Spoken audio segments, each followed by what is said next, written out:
I don't know about everybody else here, but I seem to feel that every week, every other week, we're saying that it's Shabbos Chazak. The time just flies by, keeps going by. It's really amazing. First of all, I want to welcome all the special guests here tonight, and especially now a new celebrity. The name is Rob Taylor, who's mamish a mainstay at the shir here. He also happens to be, first of all, became a celebrity since he got caught in that tornado in Philadelphia yesterday. And Baruch Hashem, he's here and he's healthy and he's looking great. He also happens to be a member of our Nesiva Shalom shir on Shabbos, which everyone else is invited to if they want to come. Especially, I'm sure it was one of those special schusim that kept him out of the roof of that collapsed warehouse in Philadelphia. So Rob, it's great to see you here. Beginning of the parsha. Im Bechukosei telechu, v'yetz mitzvosei tishmeru v'asisem oisam, v'nosati gishmechem b'itam. The beginning of this week's parsha tells us that if you're mekayim the mitzvahs, if you keep the Torah, then the Torah says, the Torah lists different brachas that we're going to get. And then we know afterwards, unfortunately, the Torah also goes into, if you don't keep the Torah, then we have the whole long Torah. But at the beginning of the parsha, everybody knows, famous Rashi says on this pasuk of Im Bechukosei telechu, Rashi says, I would think that Im Bechukosei is going on Kiyam HaMitzvahs. I would think the word Bechukosei means that you're Mekayim the mitzvahs. Zot Rashi that's already covered, that's covered in the next word. V'yes mitzvosei tishmeru. That is talking about Kiyam HaMitzvahs. So, what is Bechukosei teaching us? Im Bechukosei is teaching us, Zot Rashi, Shetiyu amelum b'Torah. Famous Rashi. You should be amelus b'Torah. The work in Torah, the hardening in Torah. That's what the Bechukosei telechu means. And then Rashi says right after that, yes, mitzvosei. Rashi says that teaches you. I'll read you the Rashi that have amelum b'Torah al menas lishbar l'kayim. So again, Rashi talks about this inyan of amelus b'Torah. Amelus b'Torah. So firstly, the Nesiva Shalom asks like this. Why do we have to say that all these wonderful, unbelievable brachas that we see at the beginning of the parsha, why can't it just be for the taka for the kiyam mitzvahs? The Torah should say that if you're mekayim the mitzvahs, I'm going to give you all these wonderful brachas, you'll have shalom, and one of you will be able to chase how many of that, everything will be, all these brachas should just be for kiyam mitzvahs. Why does it have to be that Rashi has to come on, that we have to come on to saying it's for Amelus b'Torah? Another question, we know the Rambam Hilchos Tshuva talks about that schar mitzvah b'hai amaleka. Actually we're talking about the Gemara Kedushin says that schar mitzvah b'hai amaleka. Right, so what's the whole thing about over here? We're telling you that if you keep the Torah, or what part of the Torah, how you keep the Torah, you're gonna get schar. Schar mitzvah ha'amaleka. We know that in Olam Hazeh you do not receive schar for the mitzvahs that you do. The schar is l'machar that when you get okay, but when la'achamei v'esrim, a person's able to collect his schar for all the mitzvahs he did during his lifetime. So what do we have to answer? Then like this, that when we say schar mitzvah b'hai amaleka, we mean what? We mean that the etzah mitzvah, that's taka true. On the etzah mitzvah that a person does any mitzvah, there's schar mitzvah b'hai amaleka. Why? Because it's impossible. There's nothing in this world, there is nothing in our Gashmistic world that could pay someone back for a super high spiritual thing, which is called a mitzvah. Somebody's mekayim Torah, someone does a mitzvah, it's impossible to say for that mitzvah schar, it doesn't equal out, there's no such thing, the equation doesn't add up. However, what could we say, Zok Nesiva Shalom, what could you get schar for? The schar you could get is for the desire to do the mitzvah. The hidra mitzvah, the way you do the mitzvah, that you could get schar b'hai alma. That in this world is what a person, that there certainly could be schar for that in this world. And the mice we have the same kind of opinion by Shabbos. By Shabbos we know, we've mentioned many times in the shir that the Zohar brings down that all the brachas that a person gets during the week, all the success a person could have during the week, everything is totally in Shabbos. everything, we've mentioned it many times, we've spoken about it here, that everything comes from Shabbos. So what does that mean? Shabbos is kuli ruchnius. How could you have that all your success and things that you get, all the brachas that you get in your business, the brachas that you get in Parnasa, the brachas that you get with other things, how could it possibly be that such a gashmi sticker thing you get because of the brachas because of Shabbos? Again, it's a problem. The equation doesn't add up. So the Nesiva Shalom says on that also by Shabbos, that where does that bracha come from? The bracha you get from Shabbos is not from Shabbos. What you get is from Tois Shabbos. When you add on to Shabbos, you take and you add on to the Shabbos that the Torah tells you. And a person adds on at the beginning of Shabbos. A person adds on at the end of Shabbos. On that is where you get your brachas during the week. And Stamazai, just to veer off a little bit, it's something that's it's kedai for a person to know. A person wants to, if you want to bring bracha into your life, a person wants to bring success to his life, he wants to bring nachas, he wants to bring different things into his life. Talking to Nesiva Shalom, this is a very important thing, because when we refer to Shabbos, all the brachas of Shabbos, we're referring to what you could possibly add to that equation, which is Tois for Shabbos. And that's something that's kedai for everybody to know. So when Chazal tell us, Im Bechukosei telechu, shetiu amelim b'Torah, that's not the mitzvah that we know, that v'gisa b'yom v'layla.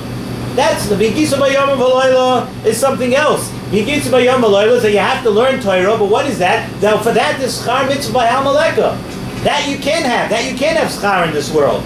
But for the hider, the way you're amel b'Torah, the way if you have amelus b'Torah, if you work on Torah, and the sweat you put into it, and the sacrifice you do for Torah, that's what Rashi's telling us. That's what Rashi's telling you, shetiu amelus b'Torah. And that's why right afterwards, the Torah lists all the brachas you get. That's what Rashi has to come and tell you, amelus b'Torah, because for that, you could very well have schar in this world.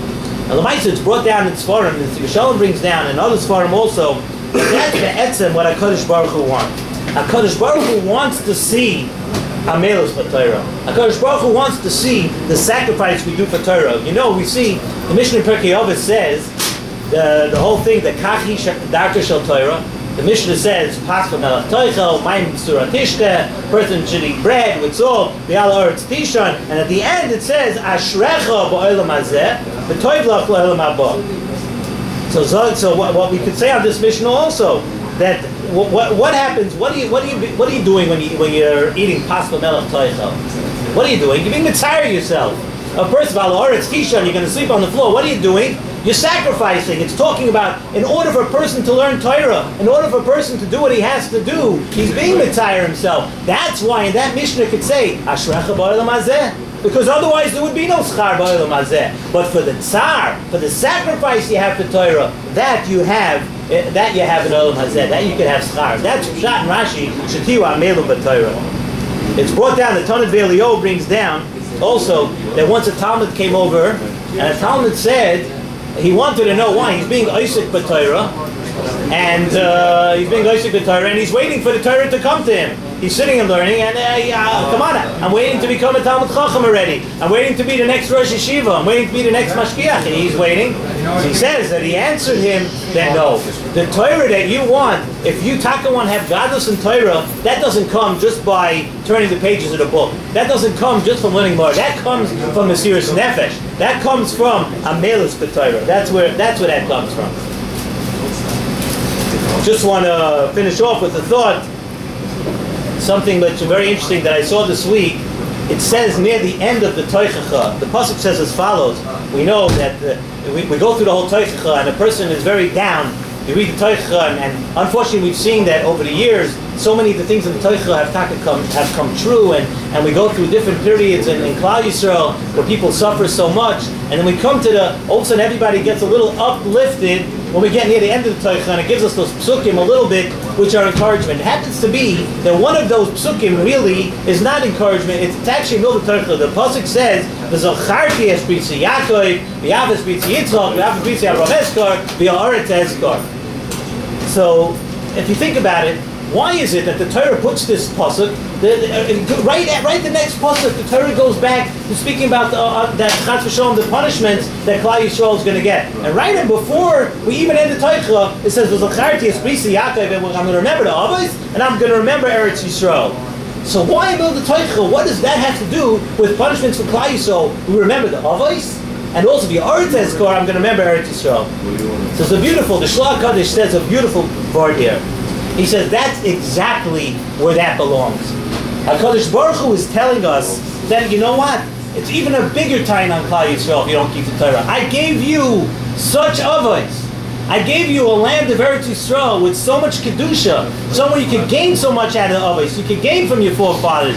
You can gain from Eretz Yisrael. And I gave you that, and you still did averas. That's part of the Teichah. There's even a bigger taina on Klal Yisrael. That the HaKadosh Baruch Hu wants much more from us. That each avera that you do, Chas v'Shalom, each avera is much more.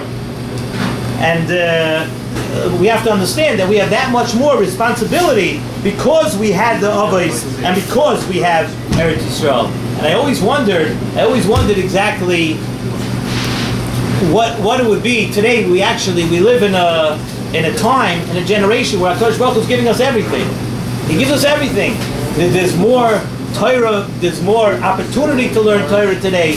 There's more wealth than we've ever had in there's less oppression from the Goyim in most of the world. HaKadosh Baruch Hu is giving us everything. So a person has to think every minute that he has and he's able to learn Torah, every minute that a person's able to do chesed, every minute that a person has an opportunity to do something, he has to think what the other side is. That Chas v'Shalom, if you don't learn Torah, or if you don't do what HaKadosh Baruch Hu wants, that Chas v'Shalom, the taina on us could be so much greater, because HaKadosh Baruch Hu is giving us everything, just like He gave us the avos, and He gave us Eretz Yisrael. But when you have everything given to you, your responsibility is much more. Let's talk, remember, when it comes to this Shabbos Chazak, again, we come to the end of this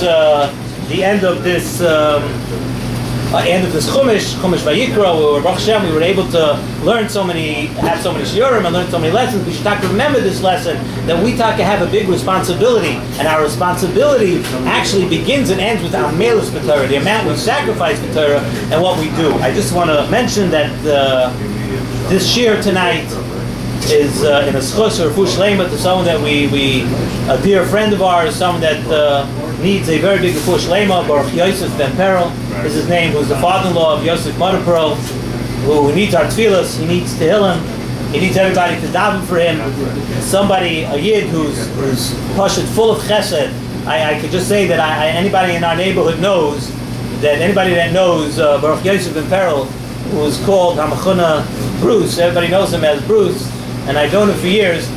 Just the chesed that he does quietly, just raising funds for families that need them. There's one particular family which many of us know in our neighborhood, and from the day that they had a tragedy in their family, every single day, but this man has done single-handedly on a daily basis, 3 times a day, every time he goes to shul, wherever he goes, he's pushing full of chesed, and that should be a schus for Baruch Yosef Ben Perel, and we should hear the Surah's Tigers.